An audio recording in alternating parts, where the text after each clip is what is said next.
تو بالکل فکر نہ کر، کچھ نہیں ہوگا، تیری قسمت اچھی ہے اور تجھے عزت بھی ملے گی اور سکون بھی ملے گا۔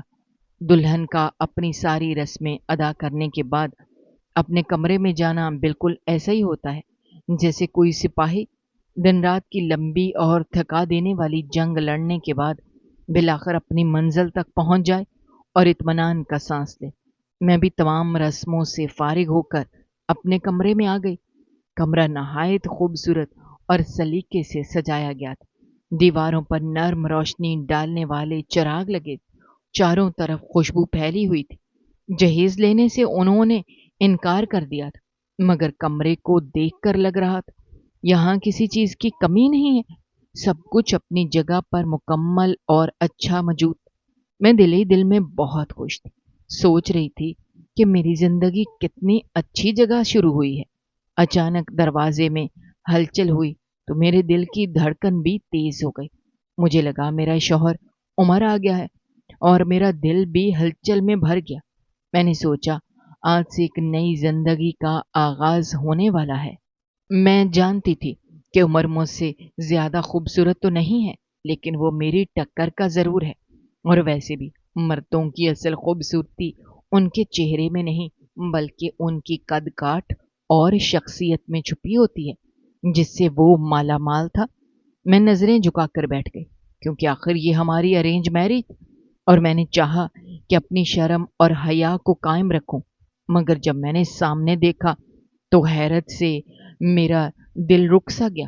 وہ عمر نہیں تھا بلکہ میری ساس کمرے میں داخل ہوئی تھی۔ میں فوراً عزت سے بیٹھ گئی اور ادب کے ساتھ کہا، جی امی، آپ آئیں بیٹھیں۔ وہ آگے بڑھی اور ان کے ہاتھ میں کوئی چیز بھی تھی جو مجھے اس وقت سمجھ نہیں آئی۔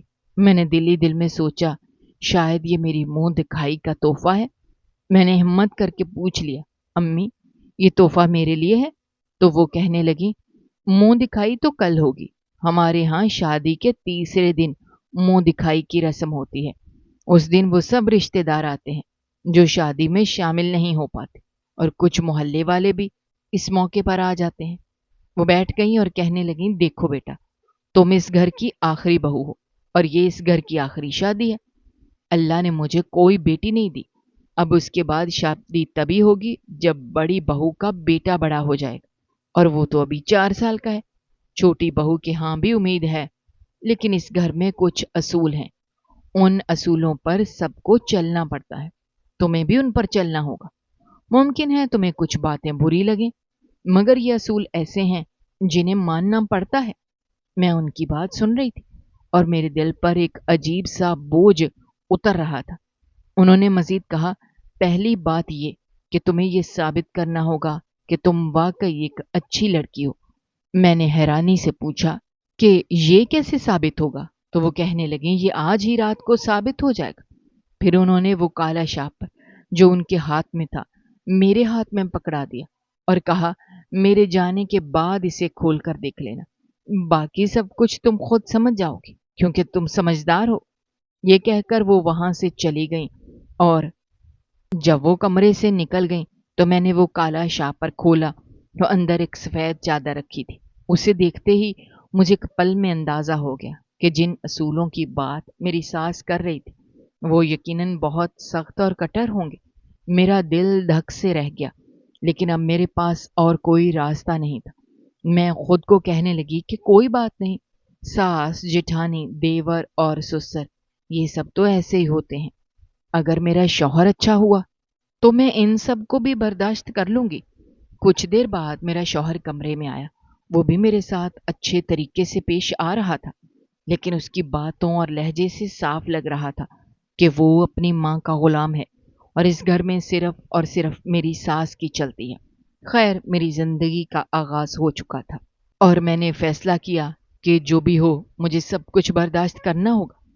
اگلے دن میری ساس میرے صدقے واری جا رہی تھی کیونکہ ان کے پہلے اصول کو میں نے اپنا لیا تھا اور اس امتحان میں پاس ہو گئی تھی۔ اس کے بعد واقعی منہ دکھائی کی رسم ہوئی۔ اس گھر میں رسموں کو بہت زیادہ مانا جاتا تھا۔ مجھے یہ بھی بتا دیا گیا کہ 2 مہینے تک تم سے کوئی کام نہیں کروایا جائے گا، لیکن اس کے بعد تمہیں اپنی ذمہ داریاں سنبھالنی ہوگی۔ اس گھر میں نوکر آتے ہیں، صفائی، برتن، کپڑے سب وہی کرتے ہیں، لیکن کچن کا کام صرف عورتیں کرتی ہیں۔ اس دوران میری بڑی جٹھانی کے ساتھ میری بات ہوئی۔ اس نے کہا، بس امی کی بات مانتی رہو گی تو خوش رہو گی۔ میں نے کہا، کہتے ہیں شوہر کی بات ماننے سے بندہ خوش رہتا ہے۔ کہنے لگی، شوہر بھی تو امی ہی کی باتیں مانتا ہے نا۔ دوسری والی بڑی پریشان تھی، اس کے یہاں اولاد ہونے والی تھی، بالآخر اس کا ٹائم بھی آنے ہی والا تھا۔ جب میری دوسری جٹھانی کے یہاں اولاد ہونے والی تھی تو اس کا بڑا خیال رکھا جا رہا تھا، سب لوگ اس کے ساتھ تھے، ہسپتال بھی بہترین تھا، ہر سہولت وہاں موجود تھی، میں بھی ساتھ تھی، میری ساس بھی تھی اور بڑی جٹھانی بھی تھی۔ سب لوگ بہت اچھے طریقے سے پیش آ رہے تھے اور ہر کوئی یہ کہہ رہا تھا بہو اور بچہ دونوں خیریت سے رہیں۔ میری ساس نے ڈاکٹر کو خود کہا کہ پیسوں کی کوئی فکر نہ کریں، بس میری بہو اور بچہ دونوں سلامت رہیں۔ اللہ نے کرم کیا اور ایک پیاری سی بیٹی پیدا ہوئی۔ میں بھی خوش ہو گئی کیونکہ پہلے سے ایک بیٹا تھا، اب ایک بیٹی کی آمد نے مجھے لگا کہ گھر کی رونق اور بڑھ جائے گی۔ لیکن میری خوشی زیادہ دیر قائم نہ رہ سکی کیونکہ میری ساس کا اچانک منہ بن گیا۔ انہوں نے بیٹی کو گود میں لینے سے انکار کر دیا اور بغیر کچھ کہے فوراً وہاں سے واپس چلے گئے، جیسے اچانک ان کا سارا پیار، سارا خیال اور ساری فکر ختم ہو گئی ہو۔ یہاں تک کہ اسما کا شوہر بھی اپنی ماں کے پیچھے اسپتال سے چلا گیا اور وہاں بس میں اور بڑی جٹھانی رہ گئیں۔ بچی میری گود میں تھی، وہ اتنی معصوم اور پیاری تھی کہ میں اسے دیکھ کر مسکرائے بغیر نہ رہ سکی، لیکن اندر ہی اندر مجھے عجیب سا خوف بھی محسوس ہو رہا تھا۔ میں نے بڑی جٹھانی سے کہا، یہ کیا بات ہوئی؟ خوشی کا موقع ہے اور سب لوگ یوں ناراض ہو کر چلے گئے۔ وہ میری طرف دیکھ کر افسردہ لہجے میں بولی، یہی تو ہوتا ہے اس گھر میں۔ میں حیران ہو گئی اور فوراً پوچھا، کیا مطلب ہے؟ تو وہ آہستگی سے کہنے لگی، اب اسما کی زندگی خطرے میں ہے، اس کی زندگی برباد ہونے والی ہے۔ میں نے پریشانی سے کہا، ایسا کیوں ہوگا؟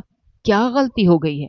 تو وہ بولی، اس گھر میں ایک رسم ہے، ایک اصول ہے، بلکہ یوں کہو کہ ایک سخت رواج ہے، اور وہ یہ کہ پہلا بچہ بیٹا ہونا چاہیے، اگر بیٹا نہ ہو تو مسئلہ کھڑا ہو جاتا ہے۔ کہنے لگی، جب بیٹی پیدا ہوتی ہے تو شوہر بیوی کو چھوڑ دیتا ہے یا دوسری شادی کر لیتا ہے۔ میرے ساتھ بھی یہی حال تھا، میری زندگی بھی اسی خوف میں گزری۔ 9 مہینے میں نے کس طرح گزارے یہ صرف میں جانتی ہوں، کیونکہ یہ لوگ الٹرا ساؤنڈ بھی نہیں کروانے دیتے، کہتے ہیں بچے کو نقصان ہوتا ہے۔ میرے ہاتھ پاؤں ڈر سے کانپ رہے تھے، میں ہر وقت اس دباؤ میں تھی کہ کہیں بیٹی پیدا نہ ہو جائے، لیکن اللہ نے کرم کیا اور میرے ہاں بیٹا پیدا ہوا، اس لیے میں بچ گئی۔ مگر اب اسما کی باری تھی اور اس کے نصیب میں بیٹی ہوئی ہے۔ اب یا تو اس کو طلاق ملے گی اور یا اس کے شوہر کی دوسری شادی ہوگی۔ اگر اسما آواز اٹھائے گی تو طلاق ہو جائے گی، اور اگر خاموش رہے گی تو سوتن کو برداشت کرنا پڑے گا۔ میں یہ سب سن کر ششدر رہ گئی۔ میرے دل نے کہا، یہ کس قسم کا اصول ہے؟ یہ کس قسم کی رسم ہے؟ آخر کوئی بیٹی پیدا ہونے پر کیسے سزا دے سکتا ہے؟ میں نے بڑی جٹھانی سے کہا، ایسا تھوڑی ہوتا ہے، یہ تو ظلم ہے۔ وہ خاموشی سے سر جھکا کر بولی، اس گھر میں ایسا ہی ہوتا ہے اور کوئی اس کے خلاف بول نہیں سکتا۔ بڑی جٹھانی نے بتایا کہ اس گھر میں سب کچھ ملتا ہے، لیکن سکون نہیں ملتا، خوشی نہیں ملتی، اسی لیے تو ہم اپنی بہنوں کے رشتے بھی اس گھر میں نہیں کرنا چاہتے تھے، جبکہ ہماری ساس نے رشتہ مانگا تھا، لیکن پھر تم مل گئی ان لوگوں کو۔ اگر شادی کے 2 مہینے تک خوشخبری نہیں سنائی تو ویسے ہی تمہیں بھانج کہہ کر ڈپریشن میں ڈال دیں گے، اور اگر بیٹی پیدا ہو گئی تو پھر یہی سب کچھ ہوگا۔ میں تو بری طرح گھبرا گئی۔ وہ کہنے لگی، میں تمہیں ڈرانا نہیں چاہتی، اس لیے میں تم سے زیادہ بات بھی نہیں کر رہی، تو یہ نہ سمجھنا کہ تمہارے آنے سے مجھے خوشی نہیں ہوئی ہے۔ اسما کو اور اس کی بیٹی کو گھر تو لے آئے، لیکن اس کے بعد وہی معاملہ چلنا شروع ہو گیا کہ اب کیا کرنا ہے، اس نے تو بیٹی پیدا کر دی ہے، آگے بھی اس کی بیٹیاں پیدا ہوں گی، لیکن اسما کا شوہر اس سے محبت کرتا تھا۔ اس نے کہا میں دوسری شادی نہیں کروں گا، لیکن میری ساس کا حکم تھا، کچھ تو کرنا ہوگا۔ وہ ابھی اس معاملے پر سوچ رہا تھا۔ وہ اپنی بیٹی سے بھی بہت محبت کر رہا تھا۔ شاید وہ اچھا انسان تھا، لیکن اس کی نسبت میرا شوہر اتنا اچھا نہیں تھا، کیونکہ جب پہلے مہینے مجھے حمل نہیں ٹھہرا تو اس نے مجھ سے سوال کرنا شروع کر دیا کہ ایسا کیوں ہوا؟ میں نے کہا ابھی تو 1 مہینہ ہوا ہے۔ اس نے کہا نہیں، کہیں کوئی مسئلہ تو نہیں؟ یہ سن کر میں سمجھ گئی کہ میرا شوہر میری ساس سے بھی 2 ہاتھ آگے ہے۔ میں بھی ڈپریشن میں آ گئی، ہر وقت ڈرنے لگی۔ لیکن دوسرے ہی مہینے میرا حمل ٹھہر گیا تو میری ساس بہت خوش ہو گئی، اور ان کی خوشی دیکھ کر لگتا تھا جیسے دنیا کی سب سے بڑی نعمت مل گئی ہو۔ لیکن میری جیٹھانی نے صاف کہا کہ اب تمہارا اصلی ڈپریشن شروع ہوا ہے۔ اس کی بات میرے دل میں تیر کی طرح لگی، لیکن میں نے خود کو سمجھایا کہ میں اس ڈپریشن میں رہنا نہیں چاہتی۔ مجھے معلوم ہے کہ مجھے کیا کرنا ہے۔ اگر میں عقل نہ لگاؤں گی تو پھر کون لگائے گا؟ گھر میں میری بڑی خدمت شروع ہو گئی۔ میرے لیے الگ سے نوکرانی رکھی گئی جو صرف میرے کام کرتی تھی، میرے ہاتھ پاؤں دباتی تھی، میرے کمرے کو صاف کرتی تھی، میرے کپڑے دھوتی تھی، اور جو بھی میرا دل چاہتا وہی بنا کر میرے سامنے رکھ دیتی تھی۔ میری ساس بھی ہمیشہ میرے ساتھ چیک اپ پر جاتی تھی، لیکن وہ الٹرا ساؤنڈ بالکل بھی نہیں کرواتے۔ وہ کہتی تھی ہم نے کبھی الٹرا ساؤنڈ نہیں کروانا، کیونکہ اس سے بچے پر ریز لگتی ہے اور بچہ پھر نفسیاتی مریض پیدا ہوتا ہے۔ میں بظاہر خاموش رہتی تھی، لیکن اندر ہی اندر میرا خوف بڑھتا جا رہا تھا۔ ایک دن میں اپنی ماں کے گھر گئی تو میں نے سب کچھ اپنی ماں کو بتایا، اور وہ کہا کہ میرے ساتھ ڈاکٹر کے پاس چلیں۔ ماں مجھے ساتھ لے کر گئیں۔ ہم نے خفیہ طور پر الٹرا ساؤنڈ کروایا کیونکہ میرا 5واں مہینہ چل رہا تھا۔ ڈاکٹر نے رپورٹ دیکھ کر کہا بیٹی ہونے والی ہے۔ میرا دماغ چکرا گیا اور لگنے لگا کہ زمین میرے پاؤں کے نیچے سے نکل گئی ہے۔ مجھے یقین تھا اگر یہ بات سب کو پتہ چل گئی تو میرا شوہر ایک لمحے کی تاخیر کیے بغیر دوسری شادی کر لے گا، اور ویسے بھی وہ مجھ سے محبت نہیں کرتا تھا۔ میں بہت زیادہ پریشان ہو گئی۔ میں نے اپنی ماں سے کہا اب میں کیا کروں؟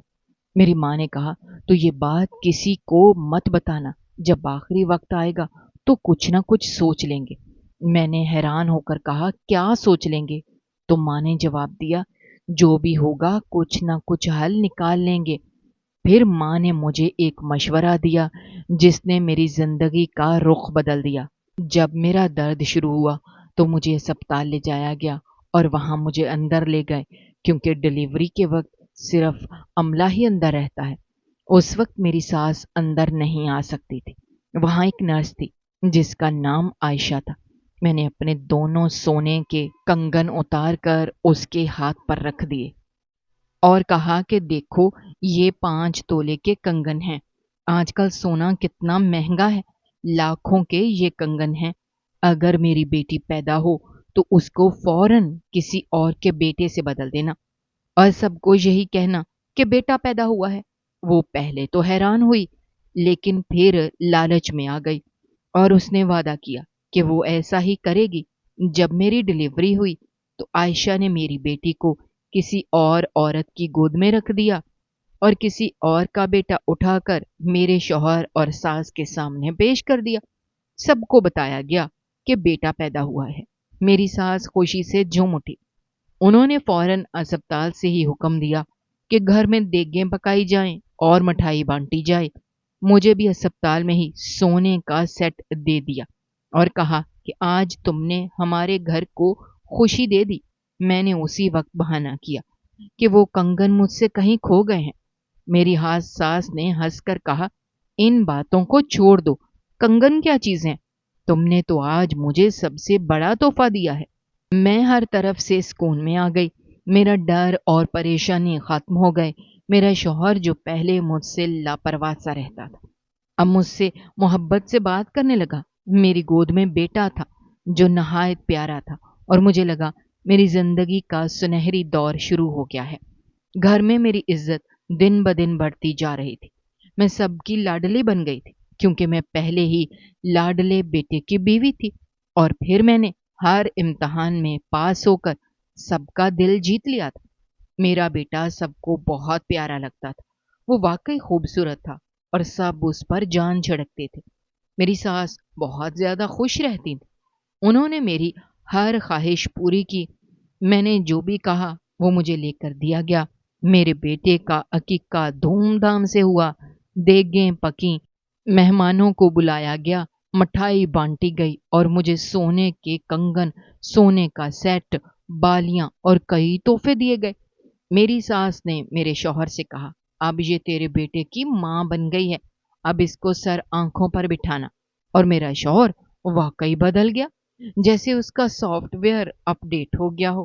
وہ میرے پیچھے پیچھے گھومتا رہتا تھا، مجھے بار بار کہتا تھا کہ تم میری اولاد کی ماں ہو، تم ہی میرے لیے سب کچھ ہو، اور میں یہ سن کر خوش ہو جاتی تھی۔ میری زندگی ایک خواب کی طرح لگنے لگی تھی، لیکن کبھی کبھی دل میں ایک چبھن سی آتی تھی جب مجھے وہ لمحہ یاد آ جاتا جب میری اصل بیٹی پیدا ہوئی تھی اور میں نے اسے اپنی گود میں لینے کے بجائے کسی اور کی گود میں ڈال دیا تھا۔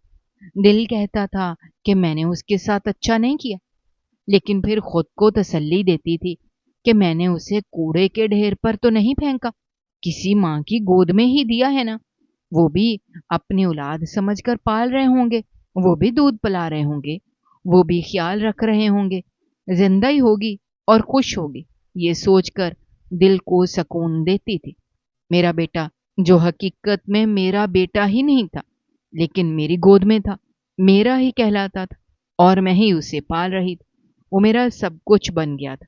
میں اس کا بہت خیال رکھتی تھی اور اس کے بغیر اپنی زندگی کا تصور بھی نہیں کر سکتی تھی۔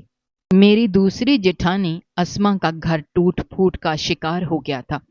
میری ساس نے اس کے شوہر کو دوسری شادی کروا کے ہی دم لیا تھا اور اب اس گھر میں ایک اور عورت آ چکی تھی۔ میری ساس کی مرضی اور حکم پر ہی سب چلتے تھے۔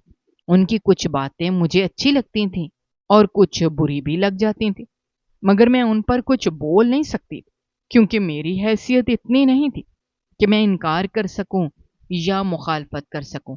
وقت گزرتا گیا اور دیکھتے ہی دیکھتے 6 سال گزر گئے۔ میرا بیٹا اسکول میں داخل ہو گیا تھا، گھر میں ایک اور عورت بھی آ گئی تھی اور اس کے یہاں بھی بیٹا پیدا ہو گیا تھا۔ سب کچھ ایک طرح سے ٹھیک ہی چل رہا تھا، لیکن میرا دل کبھی کبھی گھبرا اٹھتا تھا۔ مجھے لگتا تھا جیسے کوئی بڑا طوفان آنے والا ہے۔ ایک دن بہت اچھا تھا، میرا موڈ بھی بہت اچھا تھا۔ آج مجھے میری ساس نے اپنے پاس بلایا اور کہا، تم اب دوسرا بچہ پیدا کرنے کی تیاری کرو، پہلا بیٹا تمہارا 6 سال کا ہو گیا ہے۔ مجھے تو اس بات کی حیرت ہے کہ یہ بات مجھے تمہیں کہنی کیوں پڑ رہی ہے، تمہیں تو خود ہی سوچنا چاہیے۔ میں نے کہا، امی اگر آپ برا نہ منائیں تو ایک سوال کر سکتی ہوں؟ کہنے لگی، ہاں پوچھو۔ میں نے کہا، جیسے اس گھر کا اصول تھا، اگر پہلی بیٹی پیدا ہوتی تو میرا شوہر دوسری شادی کر لیتا یا پھر سوتن لے آتا، لیکن اللہ نے مجھے بیٹا دیا، اور اب اگر دوسری دفعہ میری بیٹی پیدا ہو گئی تو پھر کیا ہوگا؟ میری ساس نے کہا، ایسی فضول باتیں منہ سے مت نکالو، اور اگر ایسا ہوا تو بھی تمہیں اس گھر سے نکالا نہیں جا سکتا کیونکہ تمہارے پاس ایک بیٹا ہے، تم نے اس خاندان کو چراغ دیا ہے، اور اگر ہمارا بیٹا دوسری شادی کرے گا تو اس بیٹے پر برا اثر پڑے گا۔ وہ سوچے گا کہ میرے باپ نے دوسری ماں کیوں گھر میں لائی ہے۔ میں نے کہا، اس کا مطلب یہ دونوں آپشن نہیں ہوتے، تو کیا میری بیٹی کو ہم گھر میں رکھ سکتے ہیں؟ میری ساس نے کہا، نہیں، پھر اس بیٹی کو ہم خاندان میں کسی کو دے دیتے ہیں۔ میں نے پوچھا کہ کسی کو؟ تو کہنے لگی، کسی دور پار کے رشتے دار کو یا کسی نوکر کو، لیکن گھر میں نہیں رکھتے۔ میں نے کہا کہ آپ کو بیٹیاں کیوں نہیں پسند؟ تو کہنے لگی، بیٹیوں میں کیا رکھا ہے، ساری زندگی پڑھاؤ لکھاؤ، کھلاؤ پلاؤ، عزت کی حفاظت کرو، پھر شادی کے وقت اتنا سارا جہیز دو، اور شادی کے بعد بھی یہ ڈر لگا رہتا ہے کہ کہیں کچھ برا نہ ہو جائے، لوگ باتیں نہ بنائیں، میں تو 3 بیٹوں کی ماں ہوں. جب تم بھی 3-4 بیٹوں کی ماں بنو گی تو تمہیں پتا چلے گا کہ بیٹیوں کی ماں بننے اور بیٹوں کی ماں بننے میں کیا فرق ہوتا ہے. میں نے کہا لیکن سائنس تو کہتی ہے کہ بیٹا یا بیٹی پیدا کرنے میں باپ کا ہاتھ ہوتا ہے، تو عورت کو سزا کیوں ملے؟ میری ساس نے مجھے غصے سے دیکھا اور کہا اس گھر میں سائنس کو کوئی نہیں مانتا، اس گھر میں سب میری مانتے ہیں. اگر تمہیں خوش رہنا ہے تو تمہیں بھی میری بات ماننی ہوگی. میں خاموش ہو گئی کیونکہ اگر زیادہ بولتی تو ساس مجھے مزید باتیں سناتی. لیکن اب میرے دل میں ایک نئی پریشانی اٹھی تھی کہ اگر دوسری دفعہ بھی بیٹی پیدا ہوئی تو یہ لوگ اس کو کسی خاندان یا نوکر کے گھر میں دے دیں گے، اور یہ سوچ میرے لیے بہت بڑا دکھ تھا. ایک بار میں نے صدمہ سہ لیا تھا اپنی زندگی اور اپنا گھر بچانے کے لیے، مگر بار بار ایسا نہیں کر سکتی تھی. پر میرے پاس کوئی راستہ نہیں تھا. ساس نے زور ڈالا تھا کہ دوسری اولاد پیدا کرو کیونکہ بڑی جٹھانی کے گھر بھی دوسری اولاد ہو گئی تھی. اس کا پھر سے بیٹا ہوا تھا اور اس لیے وہ بچ گئی تھی. مجھے کئی دنوں سے ایک انجانے نمبر سے بار بار کال آ رہی تھی، لیکن میں نے کبھی کال اٹھانے کی جرت نہیں کی کیونکہ اس گھر میں یہ بھی ایک سخت اصول کی طرح مانا جاتا تھا کہ گھر کی عورتیں کسی غیر مرد سے بات نہیں کریں گی، نہ سامنے آ کر نہ ہی فون پر. اس بات کو تو جیسے گناہ سمجھا جاتا تھا. اس لیے میں نے ہر بار وہ نمبر دیکھ کر انجان بننے میں ہی عافیت جانی. اس دن میرا شوہر بھی گھر پر موجود نہیں تھا. بڑی جٹھانی اپنے میکے گئی ہوئی تھی اور درمیان والی بھی کہیں اور مصروف تھی. میں اپنے بیٹے کے ساتھ سکون سے دوپہر کا کھانا کھا کر آرام کر رہی تھی. زوال کا وقت تھا. ہر طرف ایک عجیب سی خاموشی تھی جب اچانک دروازے پر دستک ہوئی. دستک تو خاصی دیر تک جاری رہی لیکن میں نے کوئی دھیان نہ دیا. سوچا کوئی نوکر یا گھر کا فرد دروازہ کھول دے گا. پھر مجھے نیچے پھر سے سرگوشیوں جیسی آوازیں آئیں. میرا دل گھبرا گیا. آخر یہ کون ہو سکتا ہے جو اتنی دیر تک دستک دینے کے بعد بھی اندر آ گیا ہے؟ میں نیچے اتری تو سامنے کا منظر دیکھ کر میرے قدم جیسے زمین میں دھنس گئے. وہاں ایک عورت کھڑی تھی اور اسے پہچاننے میں مجھے لمحہ بھر لگا، لیکن جب پہچانا تو میرا دل لرز گیا. یہ تو وہی نرس تھی جس کو میں نے 6 سال پہلے اپنے سونے کے کنگن دیے تھے اور کہا تھا کہ بیٹی کو بدل کر بیٹا لا دو. آج وہ اچانک اس گھر میں کیا کر رہی تھی؟ اور سب سے بڑھ کر میرے دل کو دہلا دینے والی بات یہ تھی کہ اس کے ساتھ ایک چھوٹی سی لڑکی بھی کھڑی تھی. میں نے فوراً نظریں بچا کر اپنی ساس کو دیکھا. وہ اس عورت سے بات کرنے کی کوشش کر رہی، مگر اس عورت نے جیسے ہی مجھے دیکھا تو فوراً پہچان گئی اور میرے دل کی دھڑکن تیز ہو گئی. وہ عورت میری طرف دیکھ کر کہنے لگی مجھے آپ سے بہت ضروری بات کرنی ہے. میری سانس چونک کر بولی یہ کون ہے؟ میں نے ایک لمحے میں سنبھلتے ہوئے کہا یہ میری کزن ہے، دور کے رشتہ داروں میں سے ملنے آئی ہے. آپ برا نہ منائیں تو میں اسے اپنے کمرے میں لے جاؤں. میری ساس نے میری بات پر یقین کر لیا اور کہا ہاں لے جاؤ. یہاں بیٹھ کر کیا کرو گی؟ چائے پانی پوچھ لینا. میں نے اس عورت کو جلدی سے اپنے کمرے میں لے لیا. میرا بیٹا پرسکون نیند سو رہا تھا مگر میرا دل ہول رہا تھا جیسے کسی طوفان کا آغاز ہونے والا ہو. میں نے دروازہ بند کیا اور اس عورت کو گھورتے ہوئے کہا تم یہاں کیا کرنے آئی ہو اور یہ لڑکی کون ہے؟ وہ عورت ایک ٹھنڈی سانس بھر کر بولی یہ تو آپ کی بیٹی ہے. میرے ہاتھ پاؤں کانپ گئے. میں نے لڑکی کو غور سے دیکھا اور میرا کلیجہ منہ کو آ گیا کیونکہ وہ بچی معصوم تو تھی لیکن اس کی آنکھیں بالکل سفید تھیں. وہ پیدائشی اندھی تھی.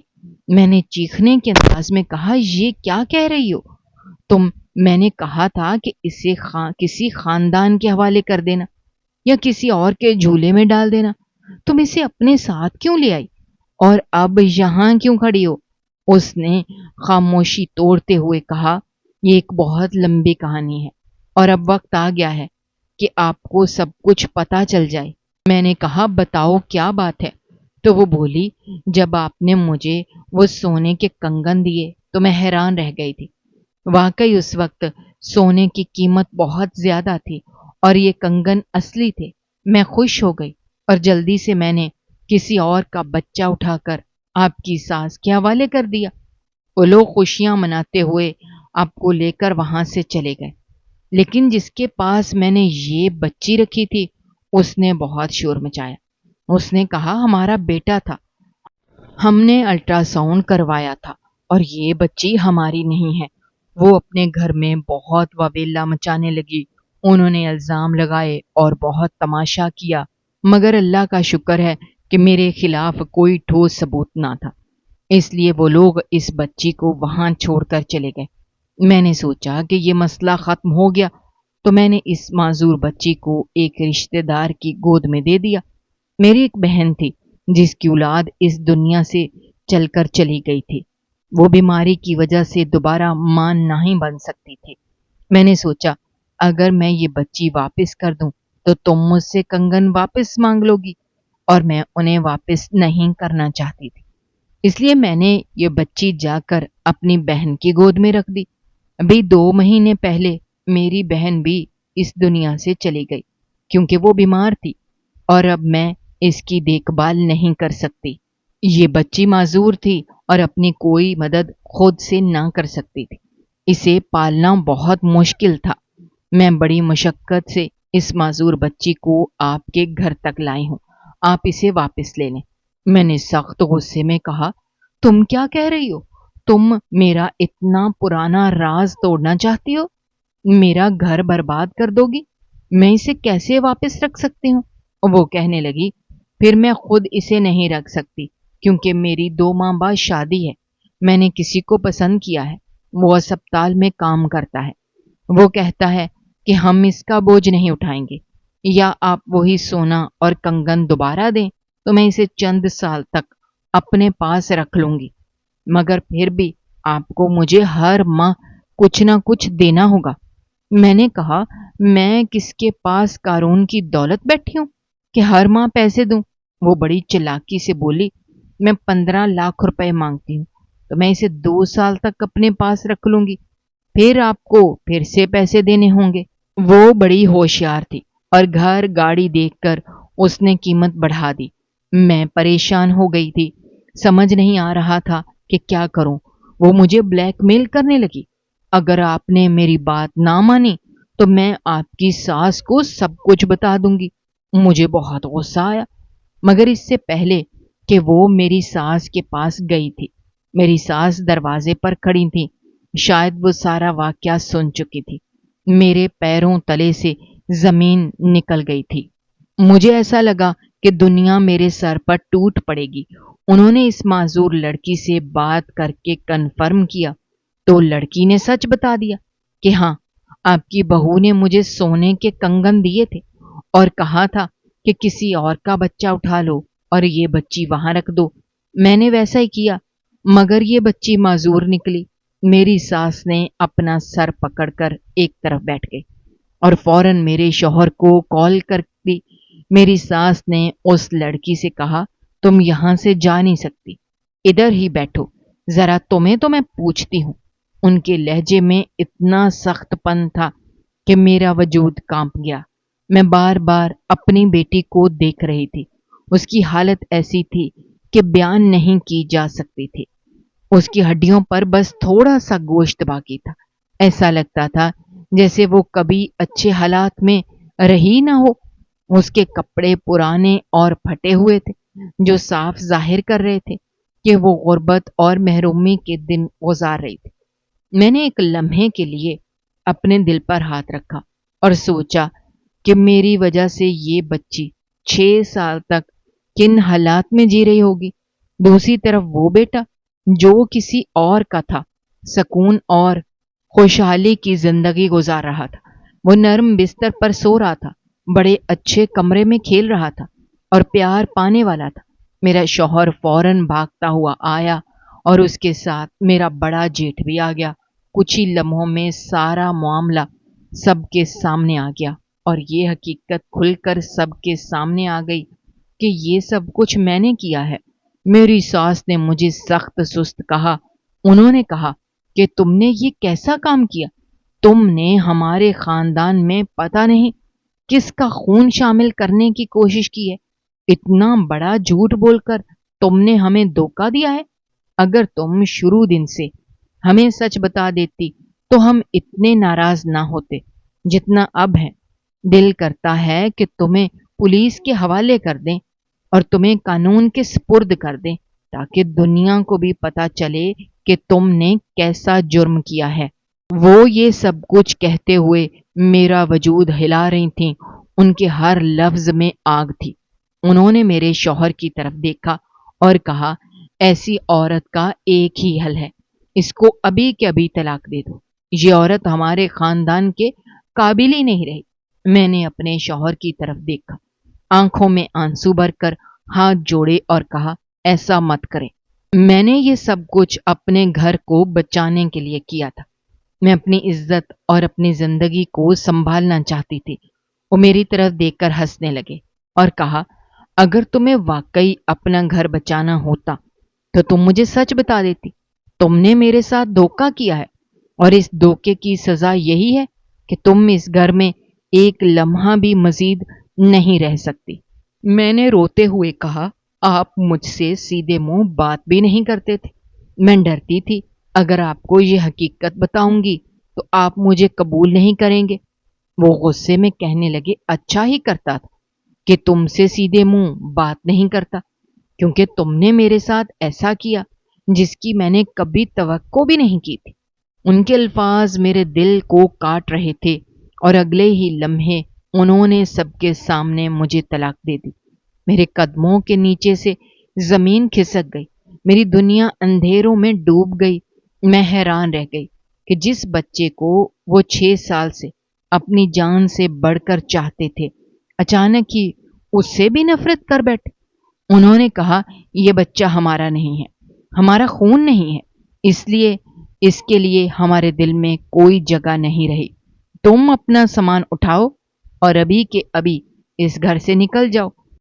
میں نے معافی مانگی، میں روتی رہی، ہاتھ جوڑے منتیں کرتی رہی، لیکن کسی نے میری ایک نہ سنی۔ میں نے اپنا سامان پیک کیا۔ میرا بیٹا بار بار میرے پاس آ کر پوچھ رہا تھا، ہم کہاں جا رہے ہیں؟ بابا کو چھوڑ کر کیوں جا رہے ہیں؟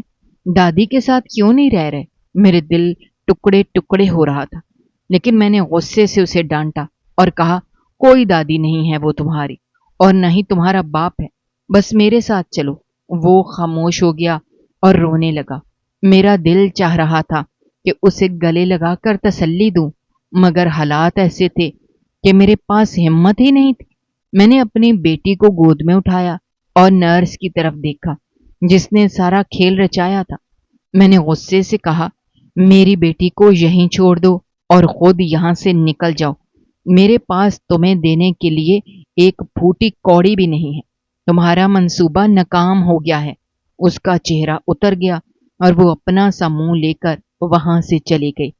اب دونوں بچوں کی ذمہ داری میرے کندھوں پر تھی اور میرے پاس کچھ بھی نہیں تھا، نہ کوئی سہارا، نہ کوئی مدد اور نہ ہی کوئی ذریعہ جس سے میں زندگی گزار سکوں۔ میرے پاس بس چند زیورات تھے جو شادی کے وقت ملے تھے، اور وہی 25,000 روپے جن کا میں ذکر کر چکی تھی۔ ان کے علاوہ کچھ بھی نہیں تھا۔ میں نے دونوں بچوں کا ہاتھ پکڑا اور اپنی ماں کے گھر جا پہنچی، لیکن وہاں جا کر پتا چلا کہ وہ اب میرا گھر نہیں رہا، کیونکہ وہاں میری بھابھی آ چکی تھی اور اس کا رویہ ایسا تھا کہ وہاں میرا گزارا ممکن نہیں تھا۔ میں نے بہت سوچ بچار کے بعد ایک چھوٹا سا کچا مکان کرائے پر لے لیا اور فیصلہ کیا کہ جتنے پیسے بچے ہیں ان کے ساتھ کوئی نہ کوئی کام شروع کروں گی۔ 3-4 دن میرے آنسو بہتے رہے۔ ماں باپ کو سب کچھ بتا دیا۔ ماں تو پہلے ہی سب جانتی تھی، لیکن باپ کو جب بتایا تو وہ بھی حیران رہ گئے۔ بہن بھائیوں کو بتایا تو وہ بھی افسوس میں ڈوب گئے، لیکن کسی کے پاس میرے لیے کوئی حل نہ تھا۔ سب کے پاس صرف ہمدردی تھی اور وہی چند لفظ کہ ہمت کرو، وقت سب کچھ ٹھیک کر دے گا۔ لیکن مجھے معلوم تھا کہ یہ وقت کسی کو نہیں بخشتا، اور میرے لیے یہ وقت کتنا کٹھن ہے اس کا احساس صرف مجھے ہی تھا۔ ایک ہفتے بعد میرے سابقہ شوہر نے باقی سامان اور وہ چیزیں بھیج دیں جو میں وہاں سے اٹھا کر نہیں لا سکی تھی۔ ساتھ ہی پیغام بھی بھیجا کہ تمہاری کوئی چیز اب اس گھر میں نہیں چاہیے۔ وہ سب کچھ دیکھ کر میری آنکھیں بھر آئیں۔ وہ بچہ بھی میرے ساتھ تھا جسے وہ اپنا سمجھتے تھے، اور اب اسے ایک پل میں پرایا کر بیٹھے تھے۔ اس نرس نے میری بیٹی کا نام سمینہ رکھا تھا۔ میں نے اسے گلے لگایا اور رونے لگی۔ وہ بھی 6 سال کی تھی اور زیادہ باتیں سمجھ نہیں سکتی تھی۔ میں نے اسے بس یہ بتایا کہ میں تمہاری ماں ہوں۔ اس نے معصومیت سے میرے گلے لگ کر مجھے تسلی دی، حالانکہ وہ خود اس دنیا کو دیکھ بھی نہیں سکتی تھی۔ میری آنکھوں سے آنسو بہہ رہے تھے اور میں بار بار اللہ سے معافی مانگ رہی تھی۔ میں نے دل میں سوچا کہ شاید یہ سب کچھ میرے ساتھ اس لیے ہوا کہ میں نے جھوٹ بولا اور حرام کا بوجھ اپنے کندھوں پر ڈالا تھا۔ اب میں نے فیصلہ کیا کہ اپنے دونوں بچوں کے لیے جینا ہے اور اپنے گناہوں کی سزا اکیلے ہی برداشت کرنی ہے۔ میں چاہتی تو اس نرس سے پوچھ لیتی کہ میرا بیٹا کس کا ہے، اس کے اصل ماں باپ کون ہیں، شاید انہیں واپس کر دیتی۔ لیکن 6 سال میں جو محبت میں نے اس کے ساتھ کی تھی وہ مجھے کبھی یہ اجازت نہ دیتی کہ میں اسے خود سے جدا نہیں کر سکتی۔ اب وہی میرا سہارا تھا اور وہی میری زندگی کی سب سے بڑی حقیقت۔ زندگی نے مجھے بہت ٹھوکریں ماری، ہر دن ایک نئی آزمائش سامنے لے آیا، لیکن میں نے ہار نہیں مانی۔ دن رات محنت کی، بچوں کی پرورش کے لیے جدوجہد کی، گھر کے کونے میں چھوٹی سی دکان کھول لی جس سے بمشکل گزارا ہوتا تھا۔ کبھی بہن بھائی تھوڑی بہت مدد کر دیتے، کبھی ماں باپ ملنے آ جاتے، لیکن میں نے ان سب سے کہہ دیا کہ مجھے کسی کا سہارا نہیں چاہیے۔ جو گناہ میں نے کیا ہے اس کی سزا میں خود برداشت کروں گی۔ میں چاہتی تھی کہ اللہ کے سامنے کم از کم یہ کہہ سکوں کہ میں نے اپنی غلطی کو مان لیا اور اپنے بچوں کے لیے لڑتی رہی۔ میرے لیے یہ سفر آسان نہیں تھا۔ ہر رات میرے آنسو میرے ساتھ سوتے تھے، ہر صبح میرے آنسو مجھے جگاتے تھے، لیکن ان دو معصوموں کے چہرے دیکھ کر میں پھر سے ہمت باندھ لیتی تھی۔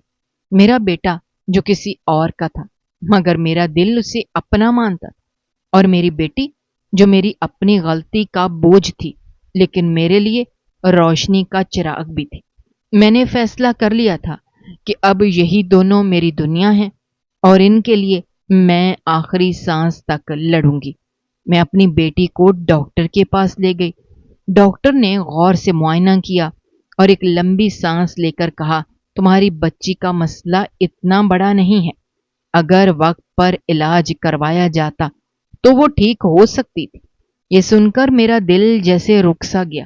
مجھے وہ لمحے یاد آئے جب میں نے ڈر اور لالچ میں اپنی بیٹی کو کسی اجنبی کے گھر میں رکھ دیا تھا، اور میں نے کبھی سوچا بھی نہ تھا کہ اس کی قیمت کیا نکلے گی۔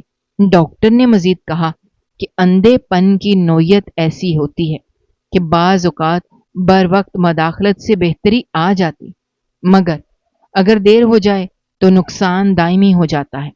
مجھے اپنے کیے پر بے انتہا پشیمانی ہوئی۔ میں نے سوچا کہ اگر میں نے صحیح وقت پر آواز اٹھائی ہوتی، اگر میں نے اپنے حق کے لیے لڑائی کی ہوتی تو شاید آج یہ بچی روشنی دیکھ سکتی، مگر اب ماضی کو بدلنا ممکن نہیں تھا۔ میں نے اپنے آپ کو قصوروار سمجھا اور دل میں ٹھان لیا کہ جو کچھ ہو سکتا ہے وہ میں ضرور کروں گی۔ میں نے ڈاکٹر سے تفصیلاً علاج کے طریقے مانگے، ہر ممکن کوشش کرنے کا وعدہ کیا۔ ڈاکٹر نے کہا کہ علاج کی راہ مشکل ہے مگر ناممکن نہیں، اس کی فزیوتھراپی اور مخصوص ورزشیں درکار ہوں گی، شاید کچھ سرجیکل مداخلت بھی وقت کے ساتھ ممکن ہو سکے گا، شرط یہ ہے کہ مسلسل محنت اور مالی وسائل میسر ہوں۔ مجھے احساس ہو گیا کہ اب وقت دلی تقسیم کرنے کا نہیں ہے۔ میں نے اپنے آرام اور اپنی ذات کو پیچھے رکھا اور بچوں کے لیے